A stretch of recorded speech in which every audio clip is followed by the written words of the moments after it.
Ever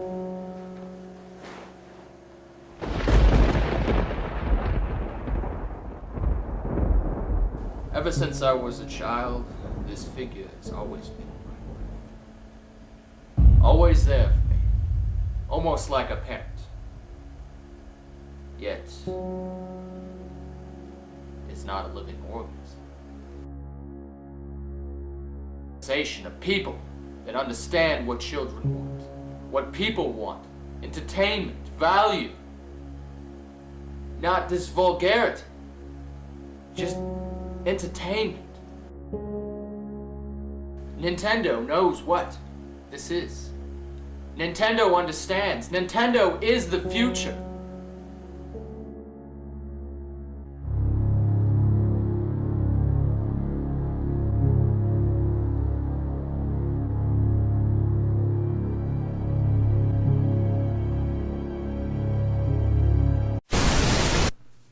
Wow, what an intro, and let's continue with the review for the Pikachu Edition 3DS XL. The Pikachu Edition 3DS XL was a very, very, very limited release in the America. This is the American version, and it comes with the power adapter. For some reason, the European versions, and actually possibly even the Japanese versions, didn't come with a power adapter. Or actually, the 3DS XLs in general in other countries don't come with power adapters, and I could not tell you exactly why. But yes, the American version does indeed come with a power adapter. They're extremely hard to find. If you can find one online, they're about a markup of $150 excluding shipping, so that makes them about $350. But if you find one in a store, you're probably not going to. I know Target has discontinued them. On the day of the release, actually, it took me about 4 stores to find any that had any. If they did have some, they had 3 and instantaneously sold out. Luckily, I actually got this for pretty cheap because Target was having these on sale. I actually went to Target, got in line, didn't get one. But I did get an ad, went to Walmart, eventually found one. On the day of the release, that Walmart had 2, and someone already bought it, and this was very early in the morning of the day of the release, and I have not seen any since. So if you find one out and about at a store, you need to get one. If it's a new one, you need to pick this up. If you have the extra cash, and you could sell it or something. But yes, it's a 3DS XL with a Pikachu on it. It's generically a white 3DS XL. Hold on, this is the box. Very cool.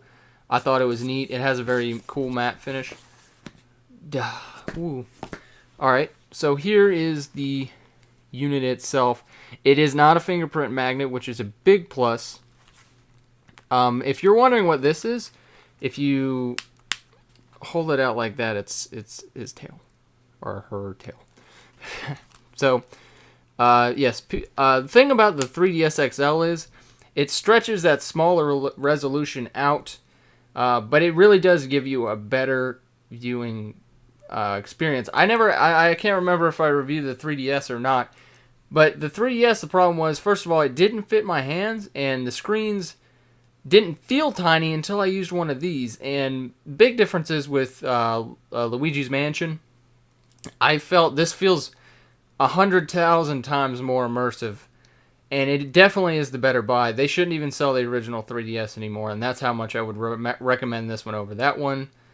And the battery lasts longer, and generally it's just a better working 3DS console. And the price difference is only, $50-ish. So it really does make it to buy one of these. You want to get one. But like I said, it's actually white. Go figure. They don't make a white 3DS XL. So it's a white one. Let's go ahead and turn it on. This is from a dead cold boot. Now the screens might be a little bit overpowering. I'm not sure. Alright, here we are with the lights off and the screen in a good angle. This is actually my R4, but I have a couple downloaded games. I put them in this folder. This is the games folder. Luigi's Mansion, Super Mario 3D Land. Let me turn down the volume. I'm really going to try to go into depth with about everything that you can do. At the top, you have your brightness adjustment, so you can adjust your brightness, and there's also power saving mode. Debatably speaking, the power saving mode makes the FPS lower. That's the only experience that I've seen. But these two folders, these are my games and these are my demos. They use, you can either go buy a cartridge for your games, or you can download them on the shop. There was a promotion going on where if you bought one game online, you could get another one for free. This is your cartridge, whatever cartridge games you have in here. This does play original DS games. Camera, whoa, takes 3D pictures and videos, which is really neat. Not very good quality, though. Let me see if we have anything on here. Whoa. Let's use this camera. You can see the T2i. Look at it. Whoa. Not very, very good quality. Let's see if I can pull up a picture of something. Whoa. Okay.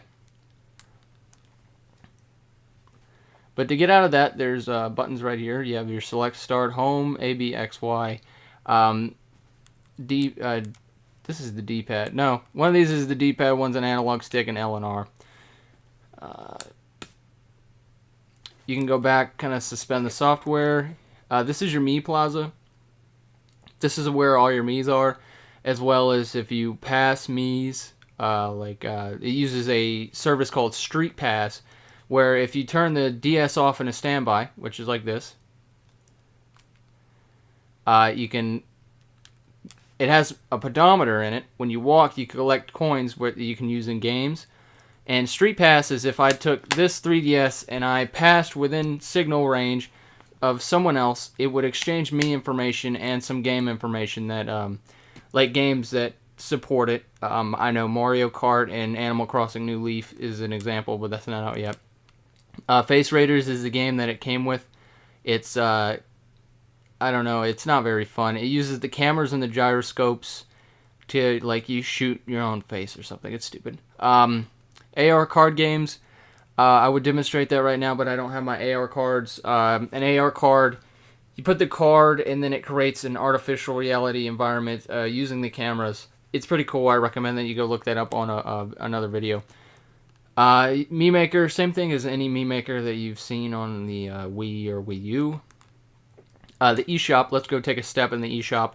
I actually want to talk about this in depth. The eShop is something that needs to be utilized on this thing because this has some alright titles, but it does not have enough of good titles. Similar to the Wii U, that this just now is gaining momentum. But on the eShop, they have all the games. Most of the games are available for purchase on here. They don't really do that many sales, but they do have small little games like Curse Blush. That game's pretty fun. I bought that for a couple bucks. But yeah, it doesn't really navigate. It feels weird when you navigate, but it does have a virtual console, which is a plus if you're not really into emulation, but you want to, play it on here. Sure. It's a little pricey in my opinion. Let's get out of this. All right. Activity log, a similar activity log that was on. Obviously the screen's 3D. I don't know if anyone got the 3D works a lot better on the bigger screen. Whoa! As you can see, how it works is actually imagine like a triangle or like a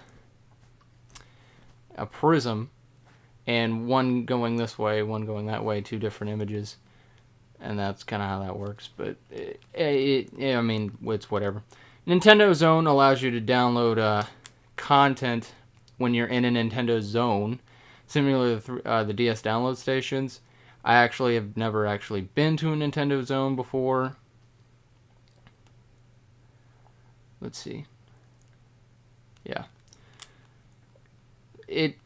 This is probably the weakest of all the apps on here, or most useless. Netflix. Netflix looks alright. I have only used Netflix on the normal 3DS, and I thought it was crap. Maybe. If you really wanted to watch some Netflix and you can't watch it on your phone or something. SwapNote. You use SwapNote as kind of like, you swap notes with your friends locally or over the Wi-Fi connection. This is the movie I downloaded off the store. You can record and modify sounds and play sounds back, kind of like an MP3 player. Nintendo Video gives you 4 random 3D videos to watch. Kind of pointless if you don't have 3D on. So yeah, that's basically what the 3DS is in a nutshell. The speakers sound pretty good. The 3D is something to get used to. I generally don't use it that much. All these games are alright. This is the only VC game, virtual console game I have. Works great with the R4. So all in all, if you're thinking about picking up a 3DS XL, you're probably going to be wanting to play games like Luigi's Mansion and New Leaf that's coming out soon. If you're looking to get one for those games, I highly recommend it because there's a lot of small little tiny features that I feel like are almost not finished yet. It's just now hitting the point where I feel like the 3DS is a console that I can recommend to general public use, because the Wii U is not done. This just got finished, in my opinion. Like, it feels like a full-fledged handheld console. In my opinion, this is better than a PS Vita, simply for the fact that this is done. So I hope you enjoyed the review. If you have a 3DS, feel free to comment on it. If you have any questions, just let me know. I'm Nerd Help Desk, and I'll see you guys later.